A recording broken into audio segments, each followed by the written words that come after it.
Welcome back to Rebel Movement Podcast. My name is Billy. My pronouns are they, them, or she, her, and I'm excited that you're here. We're doing another interview today, totally changing up the topics. If you've been around the last couple of weeks, you know we've done a couple of interviews and they've been kind of on a similar subject so far anyway, the last two. This one is a totally different topic and I'm just as excited to talk about it. So today we have, well, I'll let her introduce herself.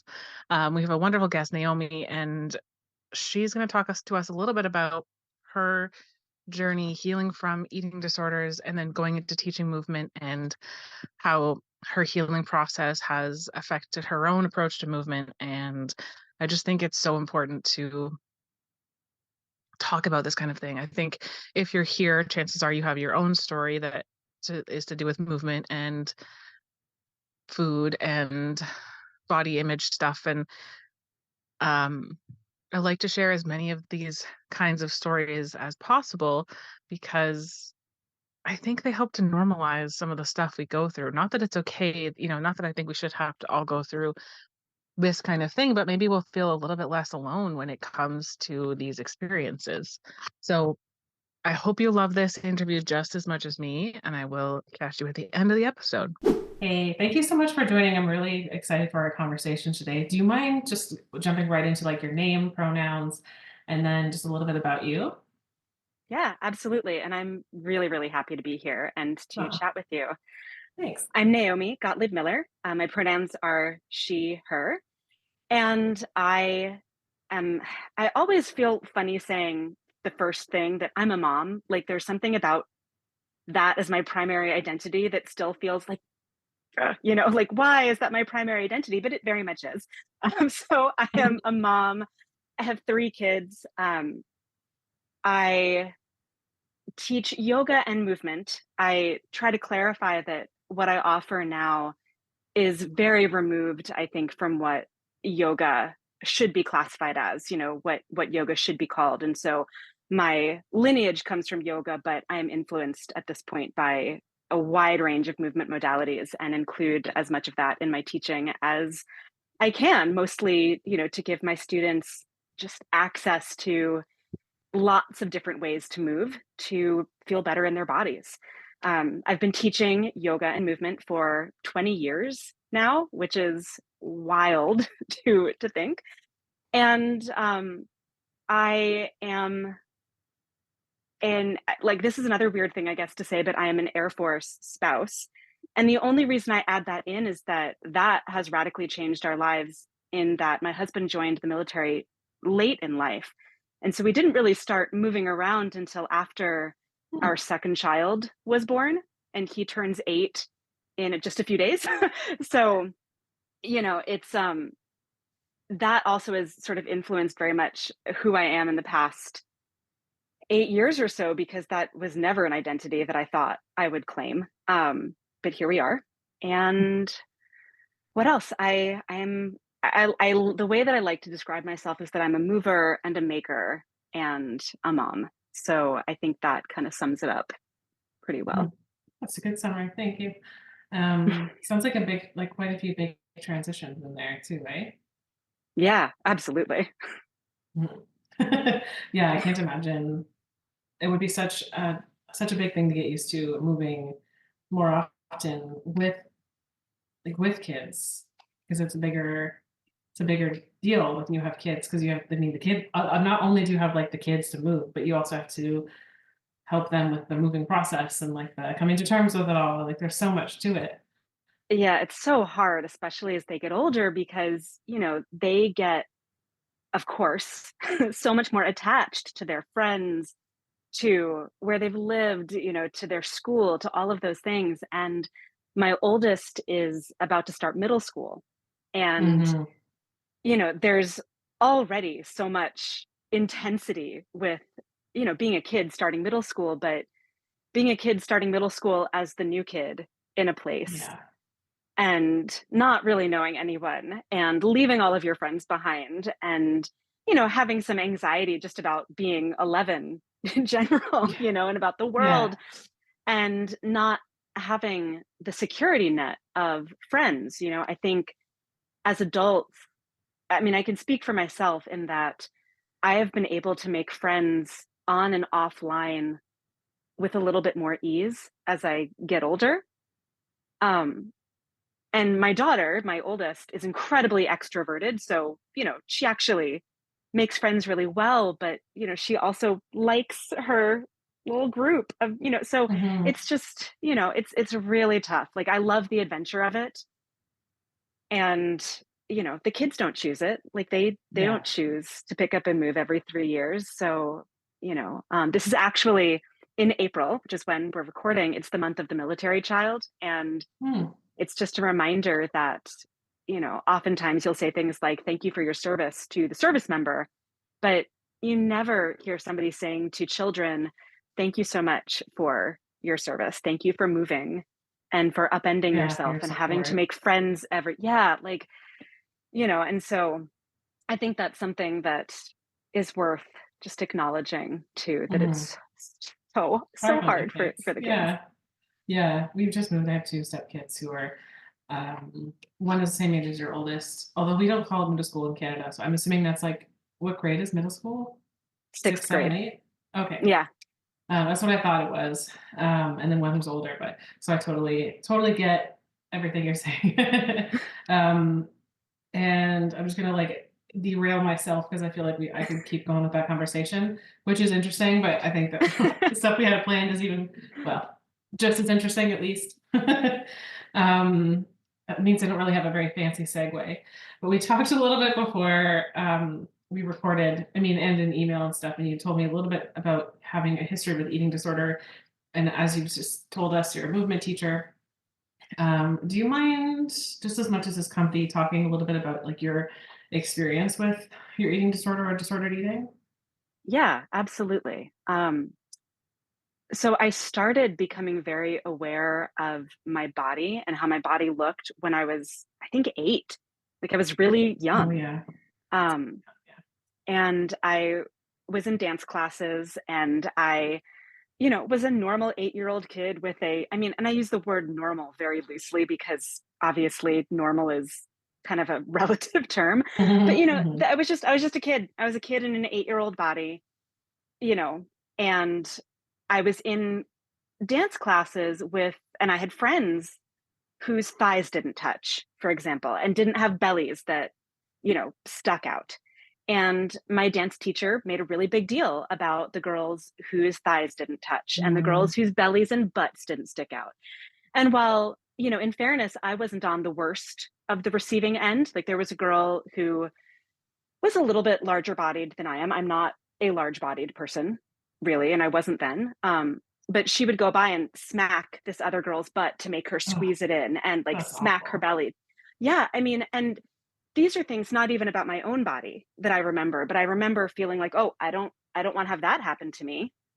Mhm. So, I remember starting being very aware of what I ate around that time, like 8, 9 years old. And um, it certainly accelerated when I was in middle school and, my body was changing, it's getting Yeah. boobs, like hormones, all the stuff. And just nothing felt normal. Again, there's that word. Nothing felt normal. Nothing felt like the way that I wanted it to feel. I was getting attention from people that I didn't want to get.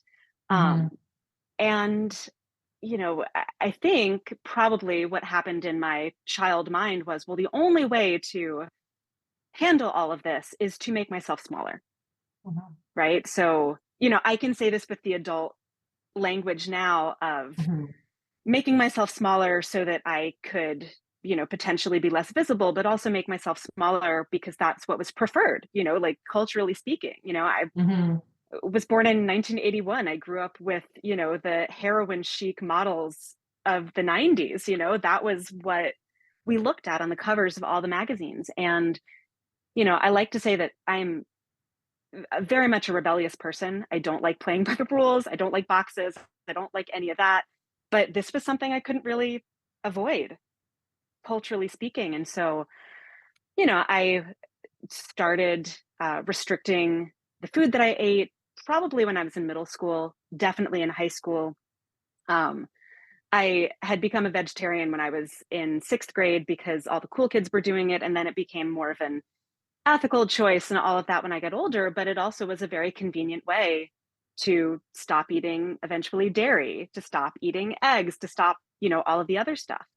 Um, and again, not to like slam plant-based or vegan anything. I still am. I just have a very different approach to it than I did then. But again, Mhm. it was an excuse for me to say, oh, I'm not eating these things now. I'm not eating these things now. And it intensified when I got to college. And when I was in college, I lost such a significant amount of weight that I was no longer getting my period. Mhm. And you know, um, I just, I mean, what really happened is I thought that I was pregnant, and I was Yeah, I panicked. can imagine. Yeah, it'd be Um, anxiety inducing. yeah. And I thought that I was pregnant. And, my mom, in all of her infinite just kindness, Mm. and, like I think in just a really solid motherhood moment, did not condemn me for thinking that I was pregnant, did not, nothing like that, just took me, like I left school, I went back and I got a blood test, I went with my mom to the gynecologist, all of that, and was not pregnant. I was just, you know, not eating enough. And while it still didn't get addressed in that immediate moment, I went on hormonal birth control and that helped even out my cycles. So at least I was getting a period. So it kind of Mhm. masked the issue for a little bit longer, honestly. Yeah. What actually happened a little bit after that was that I found yoga. I went to my first yoga class because I was incredibly stressed out, in college. Yeah. There was a lot going on. I lived in New York. Obviously, I was not taking good care of myself. And so I went to a yoga class and it was it was a very bizarre experience. I feel like it's worth describing the scene, which is that it was in like a big one room open space. And the guy who was teaching these classes would put up he had rooms for rent in the yoga studio. And Huh. he had these plywood walls that he'd erected for these teeny tiny little rooms where Oh people dear. could they could put a cot and a, dresser like in a microwave or a fridge or Oh, something, but it was so tiny. oh. And they would rent out the space, and his only rule was that you could not be there during yoga classes unless you were taking the yoga class. Mhm. And that if Goodness. they had a phone, the phone had to be off the hook during the yoga class. I mean, this was like the year 2000, Yeah. So anyway, I remember going to one of these classes and I was lying on the floor, maybe doing Cobra, maybe something like that. And I could feel my heart pounding, and it was pounding hard in a yoga class, like in a hatha yoga class where we were not flowing, we were not jumping, we weren't doing anything, you know, uh, high intensity. And I thought to myself in that moment, I am not taking good care of my body. Yeah. Like I am doing serious harm. Like my heart shouldn't be beating this fast right now. Something's wrong. Yeah. And again, I still found myself, doing things that were harmful to my body, over exercising, under eating, all of that stuff. Um, but the awareness was there. And I think that I think it's important to mention that because I think when it comes to recovery, the expectation is you have this light bulb moment and everything changes and you heal yourself. And that's just not how recovery works. Mhm. Particularly with eating disorders. Eating disorders and disordered eating in general, not only are they socially acceptable, not only are they applauded by so many people, in the entertainment industry, on the cover of magazines, like in, with nutritionists, even. I mean, just fitness professionals, the whole spectrum. Yeah. These behaviors are socially acceptable. And so it's, I think, an incredibly difficult thing to shake because you're constantly bombarded with the opposite messaging, right? The messaging of, no, you're supposed to be small. You're supposed to be dieting. You're supposed to be restricting. Good for you for, doing whatever terrible thing you've done to your body, you know what I mean? And so the awareness was there, but it still took me a really long time to actually realize that I didn't wanna die, Mhm. that I didn't wanna slowly kill myself through starvation. Yeah. And the and, this kind of feeds in very much to where I am now, but I think the first real moment of me recognizing that was being pregnant and saying, "Well, now that I've decided to keep this pregnancy, I I I really wanna make sure that we both get through this." Mhm.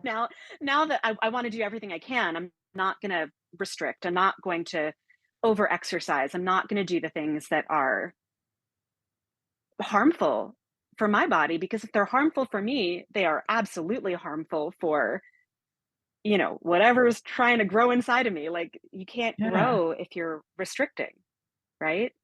Yeah, for sure. So, I mean, and there were still, after that, there were still slide backwards, there were still moments, but, I can say now that, 11 years into motherhood, um, those backward slides are so much fewer and further. Like, they just don't happen Mhm.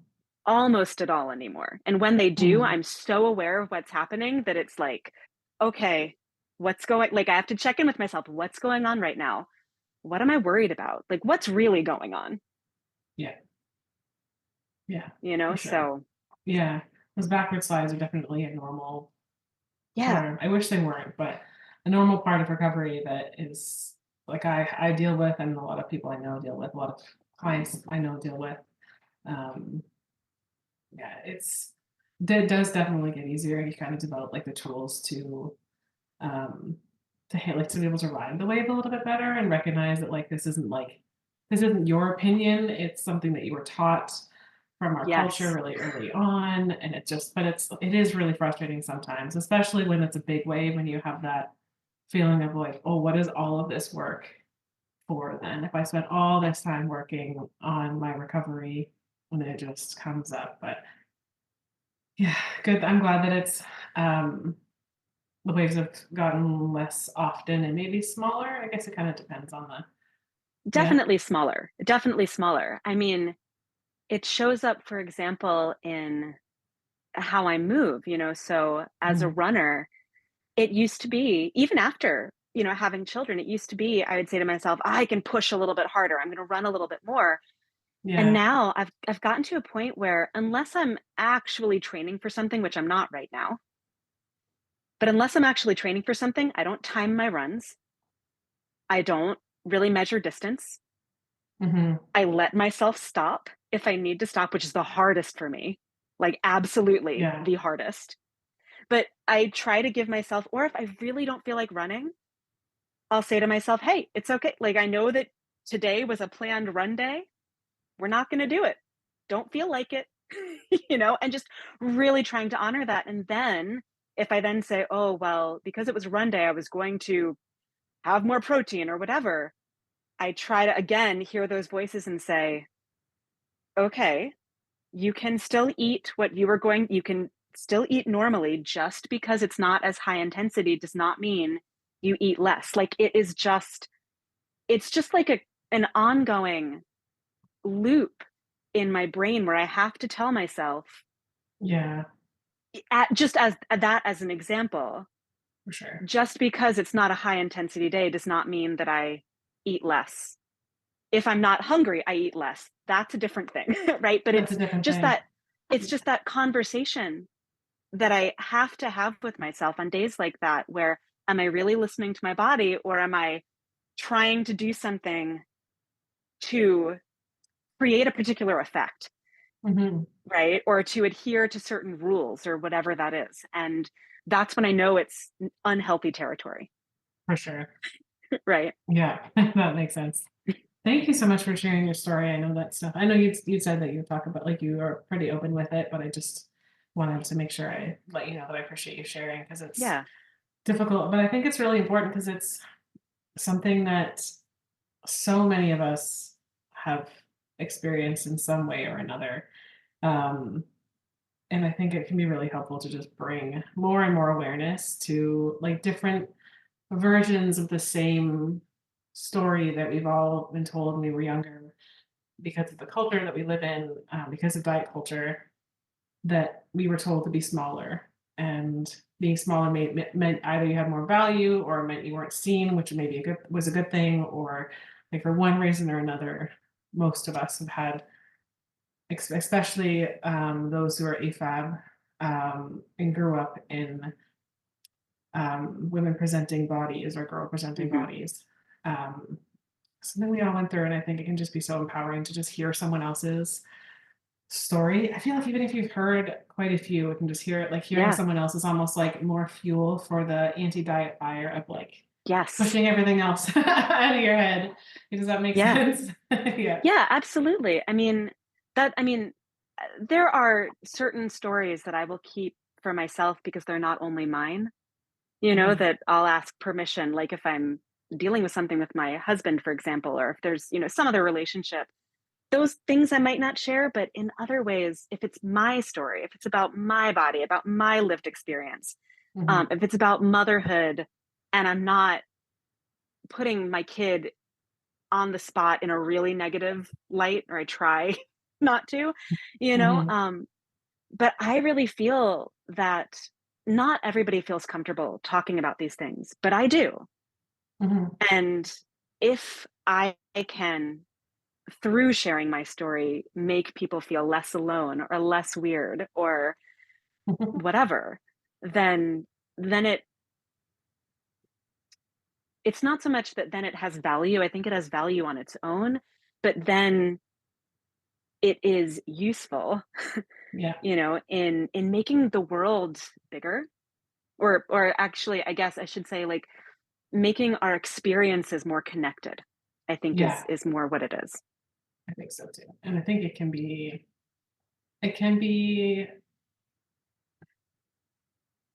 saying it out loud, whether it's to, in a more public way or to somebody else or whatever, I think can also take some of the power away that some Yeah. of these thoughts and beliefs have.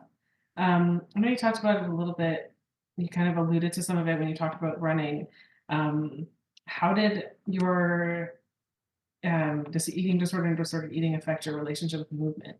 Like, did movement become Oof. a tool to lose weight for you? Oh, 100%. But also, that's, I think, what we're taught about movement. We're taught Yeah. that the goal of movement is to either is to make your body look a certain way.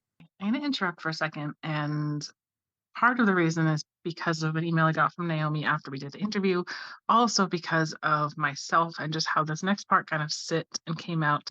Um, Naomi and I both agree this maybe didn't come out the right way.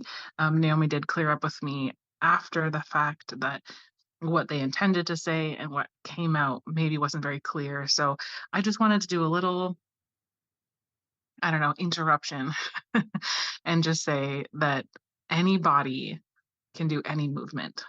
It's not one particular body can do one particular type of movement, or that you can't do movement if you don't have like a traditional looking runner's body. Um, what she meant is that if, for example, you're a long distance runner versus a short distance runner, you might train your muscles in slightly different ways.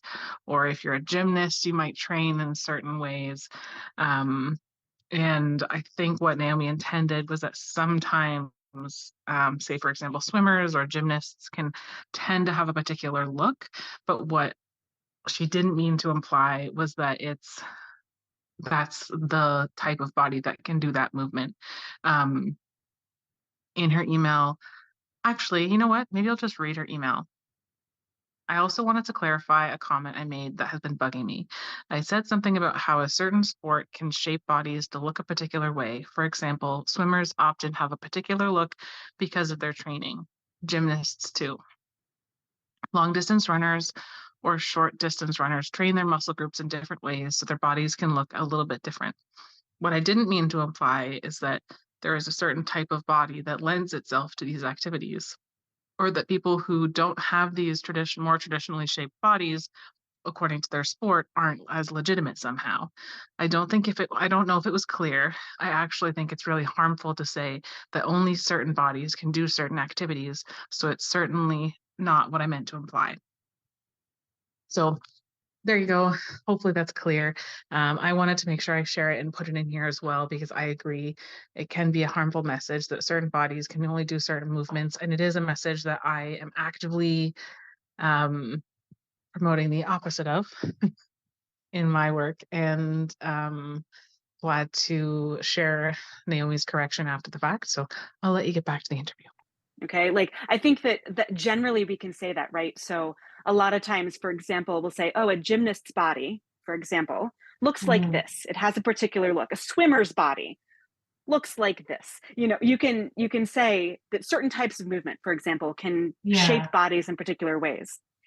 Within diet culture, we take that to extremes and say, well, if I do sit-ups, that's going to shape my abs. Well, that's silly and like not accurate, actually. You have to do considerably more than that if you really want to do that. And why is that the goal? Mhm. I think that we really have to investigate why those things are the goals. And but to answer your question, Mhm. when I was a kid and I was dancing, certainly I started dancing because I loved it. Mhm. It was fun. It still is, like I love dancing. Um, and I think the saddest thing is that I stopped dancing Oh, because yeah. of I stopped dancing in the way that I was with regular classes, and then later felt intimidated to start again because I felt like, well, I don't want my body to be picked apart. I don't I don't have the body for it, like whatever that Yeah. means, using heavy air quotes there. Um, and so, it actually took one part of movement away from me because I Mhm. felt like I couldn't do it anymore safely. Yeah. But then I found other things that I could do, Good. So Yeah. I found running, which, I started as a way to move my body, but yeah, for sure as a way to shape my body in a particular way. It's a sport that I don't get anybody else's feedback from. So Mhm. the only feedback I would get was from me. And again, that can be positive and negative, and for a long time I used it in a very negative way. Um, and I would say that my relationship with running is considerably healthier than it was when I That's was in good. high school, when I was in college, when I was, even postpartum the first two times, right? Oh, Like yeah. running was a way to, and I Yeah. enjoyed it too. I mean, that's the thing, is that what's really tricky for me is that I love moving. I always have. So it's always Mhm. been intertwined. Like it's always been, I love this and fun side benefit, but when that fun side benefit is loaded with a side of diet culture, it Yeah. it's hard to untangle. I Yes. certainly I used yoga in that way too for quite a long time. Strength training has always been a little bit different for me. Oh, Um, yeah? s- Strength training has always been, I want to get stronger. Nice. I like that. Yeah. But even with that, there's always been because I have a tendency to go hard, do the, like Yeah.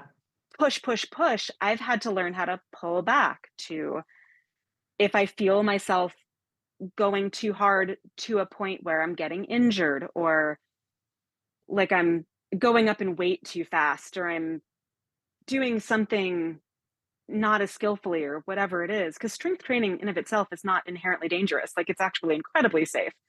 But I have done it unsafely, of course. Yeah. Like So, a pushing kind of like yeah.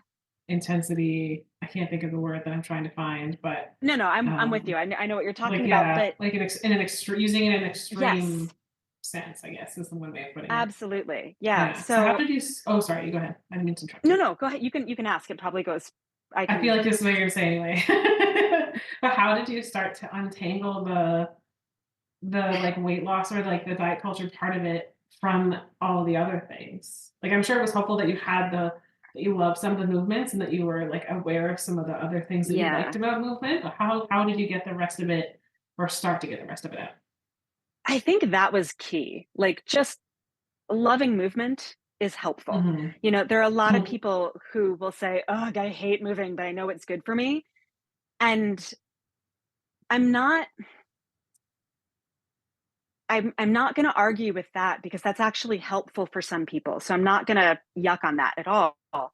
But for me, that can't work because if it becomes something that I don't enjoy and I'm forcing myself to do it, Mhm. then it will immediately go into unhealthy territory, Yeah. right? Um, so I think that there's always going to be nuance when it comes to that, right? And there always has to be, because I think different approaches are going to work for different people. There's an anti-diet fat liberation journalist who I follow. Her name is Virginia Soul Smith, and she does not like moving. She is not a mover. It's not her first nature at all. But she talks in one of her podcasts about her, I think she calls them her grumpy little walks. So cute. I think I've seen this. I think Yeah. so. Keep going. And she says that she got it from somebody else too, somebody actually within her community. So, it's like attributing it to to like various sources. But, you know, she does know that actually walking makes her feel Mhm. good. And so she's like, I'm doing my grumpy little walk, putting on my stupid jacket, lacing up my Cute. stupid sneakers and being Yeah. mad about it, and then getting out and actually saying, okay, this was not terrible, you know? Yeah. I And feel better now. Yeah. right. And so I feel like for some people, that's why I always want to say, like, I also used to be much more, um, I'm trying to think of the word that I want to use, much more rigid, I guess, in Mhm. how I approached this. And so a lot of it also has just been listening to people in larger bodies. A lot of Yeah. it has been listening to people who don't look like me, listening to people who are, in marginalized bodies generally, people of color, um, trans people, people whose just experiences are completely different than mine, Yeah. right? And, acknowledging that our experiences are different and saying, okay, I'm going to hear this and it might not land in my body, but I can hear it and understand that that's what worked for you.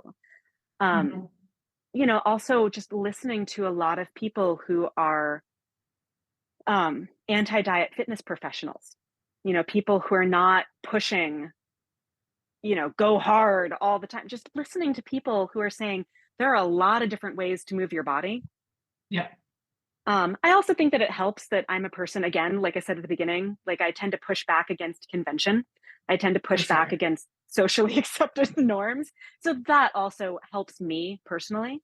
Um, but I think that what I really had to do was fall in love with movement again, Mhm. and fall in love with it purely because moving makes me feel good, because I love running.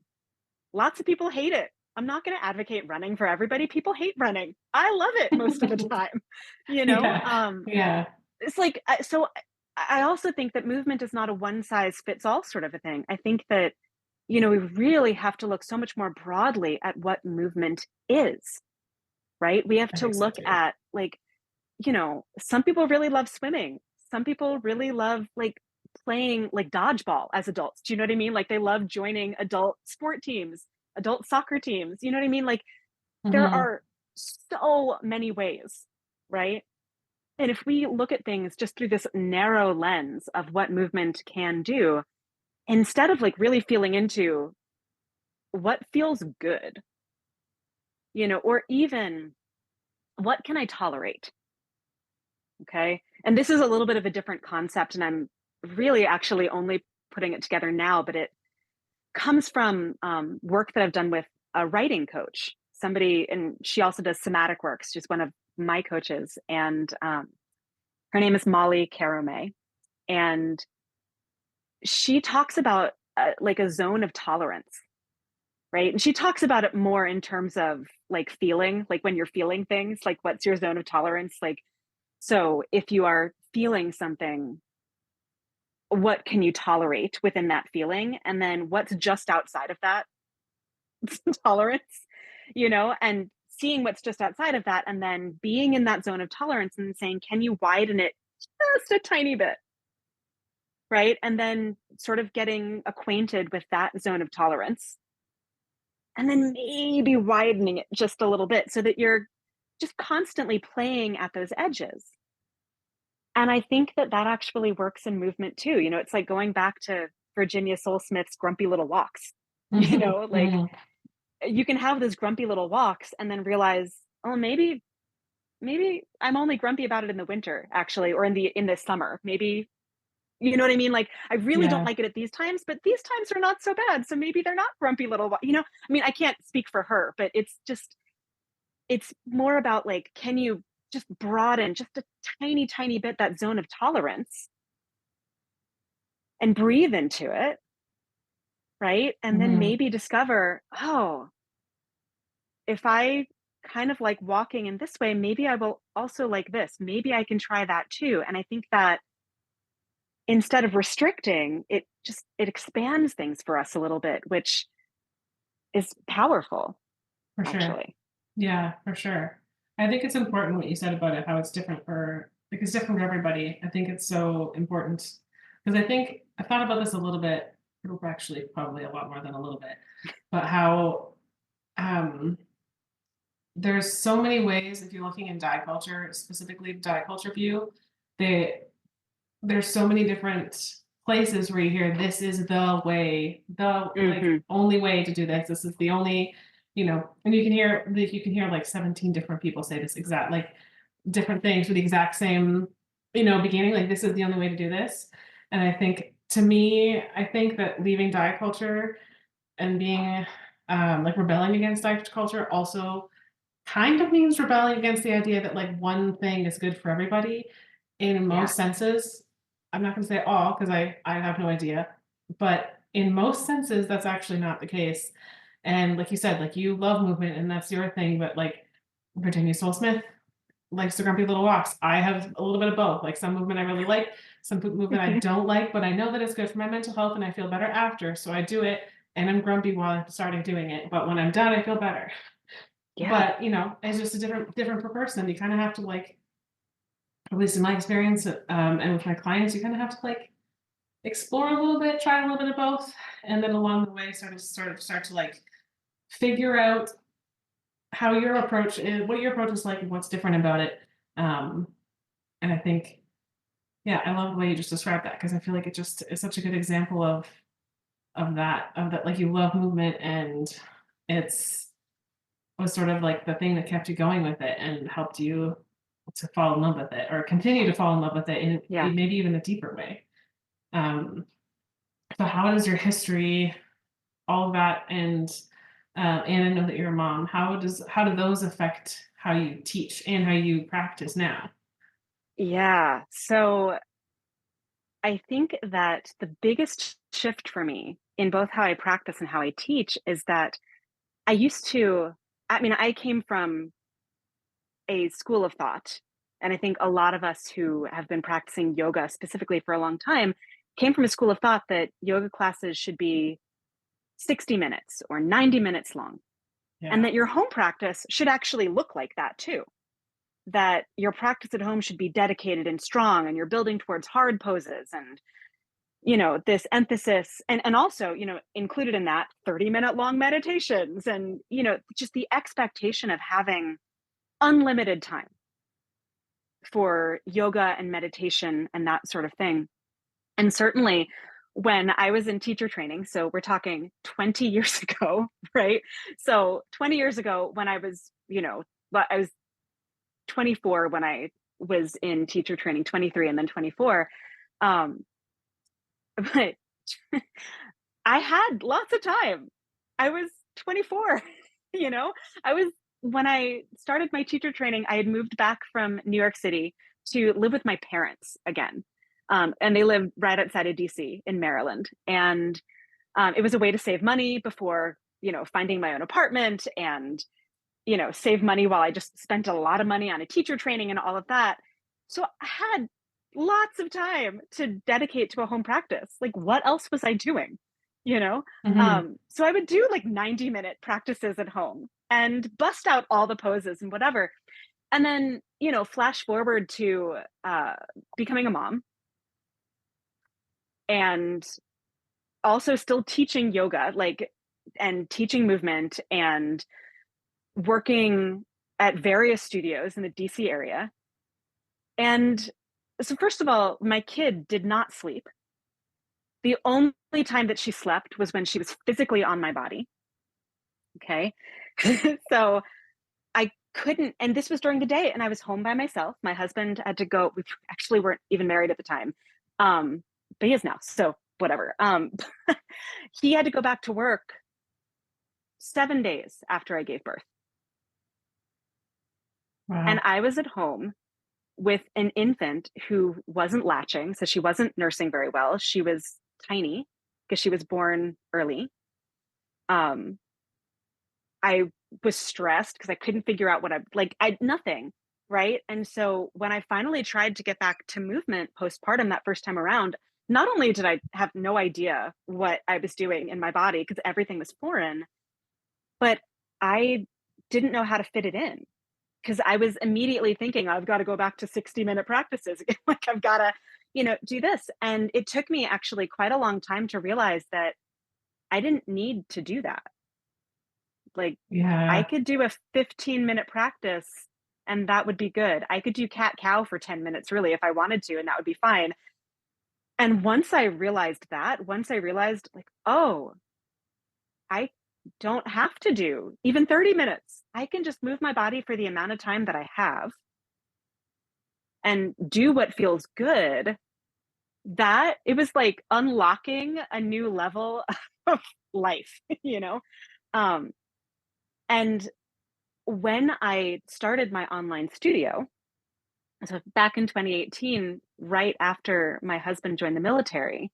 So he joined the military in 2016, and then we started moving in 2017. And I kind of started my online studio a year after that. Once I kind of realized what I wanted to do, Mhm. I realized that I didn't want to teach hour-long classes at home because I wasn't doing hour-long classes at home. So I started offering 30-minute classes online. Mhm. And I recorded 15-minute classes monthly for my students. And that worked brilliantly. And they loved it. And my classes are geared typically for moms, people who identify as moms, um, or parents who stay at home, typically. Mhm. Um, although there are lots of women who are in my studio who are grandmothers or who never had children or, Mhm. just are there because they like the quick classes. And also because they've recognized that short classes don't diminish the movement. I think there's Exactly. this That's important. prevailing idea that if you are doing a shorter class, it is somehow less than or not as good, or, that you are leaving important things out. Yeah. And the truth of the matter is that in all of my classes online, we start, at least all of the yoga-ish classes, we start with a very brief centering and we end with a brief shavasana. Right? So in the 30-minute classes, there's a 3-minute shavasana at the end, right? It's 10% Mhm. of the class, which is actually no different than what I would do in a 60-minute class. It's 10% of the class, right? In a 90-minute class, 9-minute shavasana. Like, so it's kind of, so I look at it as like, no, I still give them rest. It's just relative to what they're doing, Mhm. you know? Yeah. I think And that's a sorry. That's an important what, thing that I think just want to pause for a second on that yeah, and just reiterate that what this sort of this thing you're saying, because it's something that I see almost, I'm not gonna say with every single person that I work with that's leaving diet culture, but most in some way or another could this come up where it's like, oh, it doesn't have to be 60 minutes. Like I could just do cat cow, or it yeah, doesn't have to be really intense. It can just be, something chill. Um, I just feel like it's so important. I'm sorry, I don't mean to interrupt you. I just want to like underline that part because I think that's a message that if you're going to get anything from any of this, that's one of the top three from this episode It does not have to be very long. It can be one pose. Doesn't have to be Yes. intense. It can be chill.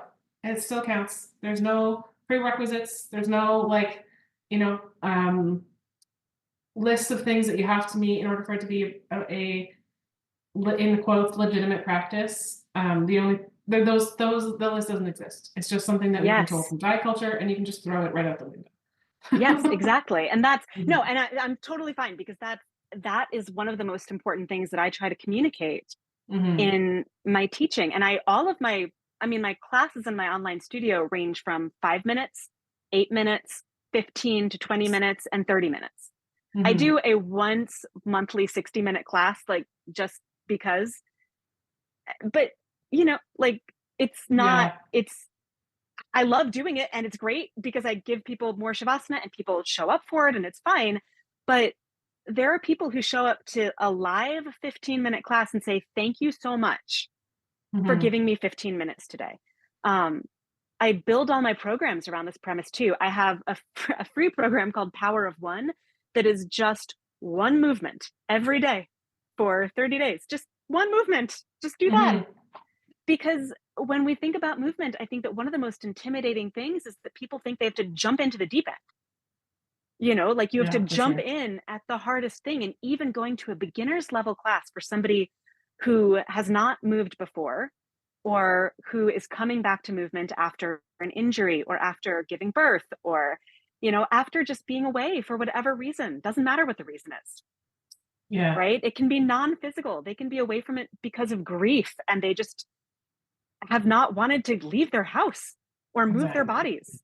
It doesn't Yeah. matter what the reason is, but it can feel so intimidating to go to a class that's 60 minutes long when you Mhm. haven't really been doing much movement in the first place. So, it's like Power of One is just one movement every day. That's it. Mhm. Daily 5 is a 5-minute practice that you can do every day. It's like I want movement to be accessible and easy for people to do, not exclusive and hard to access, right? Totally. I don't want movement to feel like something that only these people get to do, Yeah. right? I want movement to be something that everybody has access to and that you can tailor to your own needs. If you have time to do 60 minutes, like high five to you.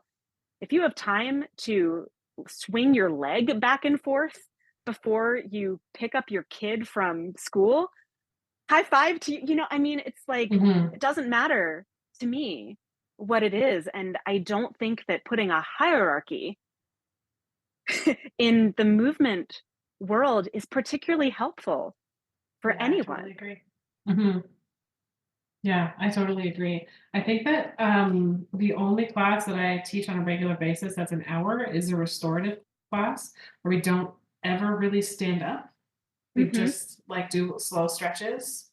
Um, I have like some more 45-minute classes on my website, but I have like 5-minute things, like 20-minute classes in my schedule too, where it's just like those classes that are shorter are like one of them is a mobility class. I don't know if you I feel like you found this too, just based on what you're saying, but um I'm just sharing it because I feel like it like puts down this pointy, but like I don't even know what I'm trying to say. I'll just say the thing instead of explaining why I'm saying it. That the 20-minute mobility class or 20-minute workout, whichever one that folks are taking, they often are surprised by, first of all, the ability that you can like just because I'm saying you can do something doesn't mean you actually have to do it. Like you can just ignore me the whole time and it's fine. But also for folks who are wanting it to be challenging, that they can either do the things I'm saying or the or different versions that we've talked about, and it still feels like, oh, I've done a workout or this is like hard. Or if they want to go easy, it can be easy where it's like you can get whatever you need from the 20 minutes or 5 minutes or whatever, you can get it. And the time doesn't actually matter. Like it kind of depends on like what are you doing it for? Like do you have 5 minutes and that's all you have all day and you want to relax? Your approach might be a little bit different than if you're like, well, when I'm really anxious and I'm really stressed out, to me, something a little bit more intense personally helps me de-stress. Doesn't mean it works for everybody. But you can do 5 minutes with 5 minutes or 20 minutes, you can do whatever you need, whatever you need. It doesn't have to be this big thing. Um, And yeah, just like this hearing feedback from people who are kind of coming to this realization themselves in classes or wherever else, they're hearing them think like, oh, whoa, I can actually, it is valid, not just because I've told them that it is, but also because they're experiencing it in their bodies at what it starts to feel like. Yeah. Yeah.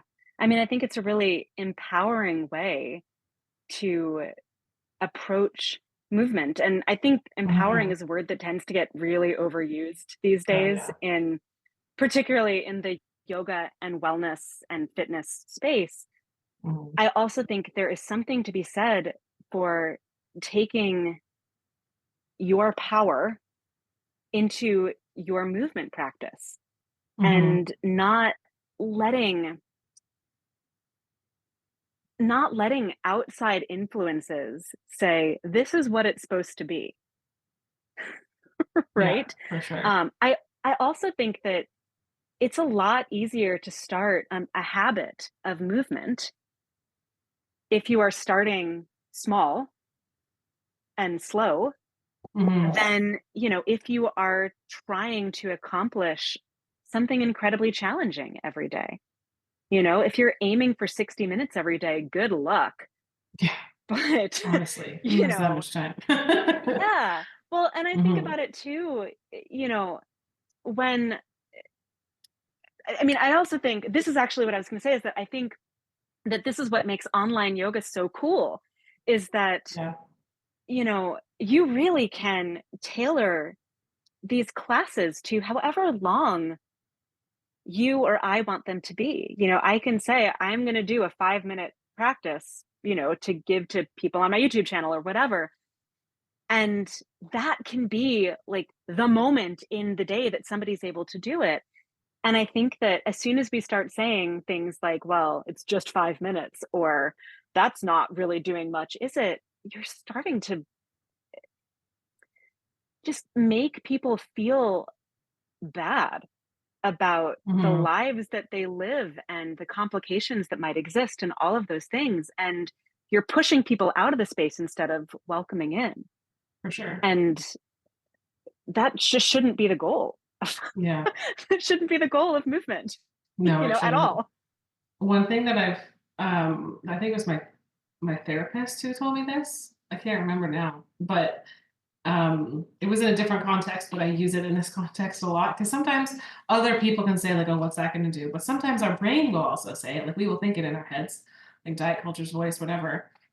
Um, is answering like, "Who says?"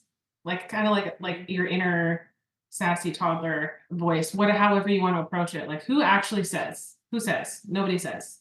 This, you know, jerk on the internet might say or whatever. But there's actually no rule. And you can go into, depending on what helps motivate you, you can go into all the science. There's resources on my website. You can probably just Google it. Maintenance phase is helpful. Aubrey Gordon books. There's Hmm. so much stuff out there to fuel that voice of who says, because it's not just like, it's actually backed by science. It's actually, there's stuff behind it. But if just in case it's helpful for anybody, that like whether you say the same phrase or um I'm sure you can get creative and have your own version of that, but just sort of like a kind of a reminder, not only to kind of remind yourself of your inner rebel or your anti-diet self, but also that it's actually, that's not probably not your thought. Like you weren't born thinking these things. You were taught that from somewhere else. And having a short, practiced way of kindly, like, I'm not saying don't have your feelings, don't process them, but just sort of just as like a stop sign for all of the anti-diet or the diet culture stuff that might come up and sometimes trigger a whole big wave of things. Sometimes it can be helpful to have a little phrase like "who says" or "so what if it's 5 minutes" or whatever. It can be helpful. Just a little tool for your Hmm. anyone's back pocket or whatever. But I love um, that. I really like it. I feel like I sometimes do a much better job explaining it, but because I feel like trying to fit a lot of information into a small little tip, but it can be really helpful. It can be really helpful. Yeah. Can you share with folks where to find you if they want to find you, and anything else you want to plug? Yeah, absolutely. So currently, I can be found at Conscious Healthy Mama pretty much everywhere. So my website is Conscious Healthy Mama. My Instagram handle is Conscious Healthy Mama. And my YouTube is not. My YouTube is just my name. It's Naomi Gottlieb-Miller. And I also write a Substack called What Moves You. And I write about the intersection of mostly the intersection of motherhood and movement and um, yeah, and diet culture a little bit, and really just culture at large, the world that we live in, how it impacts Hmm. us, and what moves us about it. So Hmm. yeah, That's so cool. I love the work you do. I really enjoyed this conversation. Thank you so much for being here, for sharing all of your lovely wisdom and story and everything. I really appreciate it. And I know that everyone listening will too. Thank you. thank you for having me. It was an absolute pleasure. Oh, that's very sweet. Thank you. I'll talk to you soon. I'm so interested to know. I'm so interested to know how that went for you, how you liked that episode, if you identified with um, Naomi's experience, if you actually, I would love to hear your own experience with healing from movement or healing from eating disorder or disordered relationship to movement and food, because I think it might be helpful to share. I'd love to share an episode where just I'm reading out other people's stories. So if you are interested in sharing your story, send it to info@movewithbilly.com. And thank you so much for being here for the podcast. If you are a movement teacher and you are interested in starting your own website that has to do with having online classes, being able to book clients, do newsletters, I strongly recommend checking out Offering Tree. I am not being paid to say this. However, if you use the link in the show notes, you get a discount for trying out Offering Tree, and I get paid for you getting a discount. So it's a win-win. So check out the link in the show notes. If you are not interested, you don't need a website, you're not a movement teacher, whatever, you can still support me by buying me a coffee, checking out my merch, and working with me one-on-one or in a group class. Or if you have 2 minutes right now, save this episode, share it with somebody, subscribe, and leave a review for Rebel Movement Podcast. It makes a huge difference, helps me reach more people. Thank you so much for being here. Again, send any stories, any feedback to info@movewithbilly.com. Follow me on Instagram @movewithbilly, and I will see you next week. Bye.